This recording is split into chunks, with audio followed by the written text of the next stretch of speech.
tutorial na naman po ako sa inyo. Ang tutorial ko po ay kung paano po gamitin ang UChannel. Ayan, click natin siya. Sa mga wala pa po, madali lang po mag-register lang po kayo. I-download nyo po siya sa Play Store. Then, i-register nyo po yung YouTube channel na Gmail nyo. Yung pinaka Gmail account nyo po ang i-register nyo po dito sa UChannel. Kaya pwede nyo siyang panoodin. Ayan. Hintayin nyo matapos yung seconds, then makukuha nyo yung 48 coins. Nga pag natapos.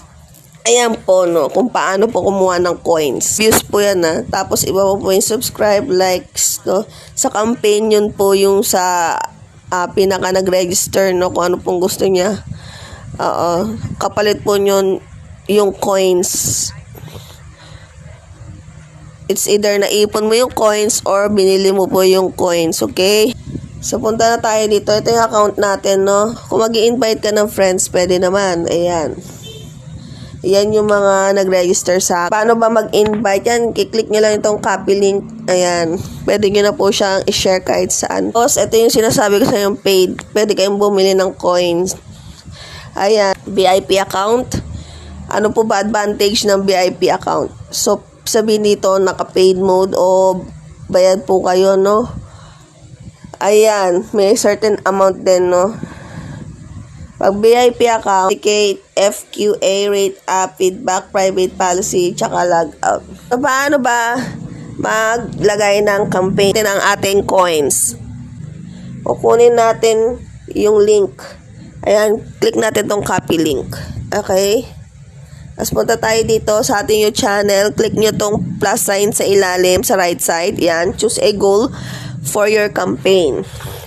Subscribers, likes, and views for your channel. Add your video sa itaas, no? Enter video link here. Dito natin i-click yung video link na kinapi natin doon sa ating channel. Ayan. Tapos, i-paste natin. Tapos, i-add natin. So, ayan, nakalagay dyan. Campaign settings. Okay. So, na-add campaign na natin, no? Expected subscribers. So, di tayo mag-ano ng marami, no? Sa isang video is 10 subscribers. Is expected likes, 10. Expected views, 10. Time required. Ito yung select. Ayan, dahil tayo ay naka-VIP account, may reduce siya na 10%. So, yung 10% ng total na yun ay 260 coins, no? Total coin na kailangan kong ibayad is 2,340. Click warning, do not delete the video which you added in this campaign because people will cannot found your video to subscribe your channel. We will remove your campaign without refund if people cannot watch your video. Some people may unsubscribe your channel or their account have been deleted, so real subscribers may be less than your order. Click natin yung accept. Ayan, create new campaign na tayo, no? So, nabawasan na po. Kanina, di ba, 7,000 plus yung coins sa ibabaw. Dahil kailangan natin magbayad ng coins na 2,300 something.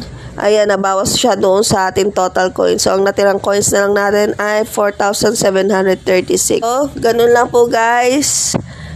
Kasimple. Sana po may natutunan kayo. Please click like. And subscribe na rin po kung hindi pa po kayo nakadikit kay host Kagawad Mariel Grandesa.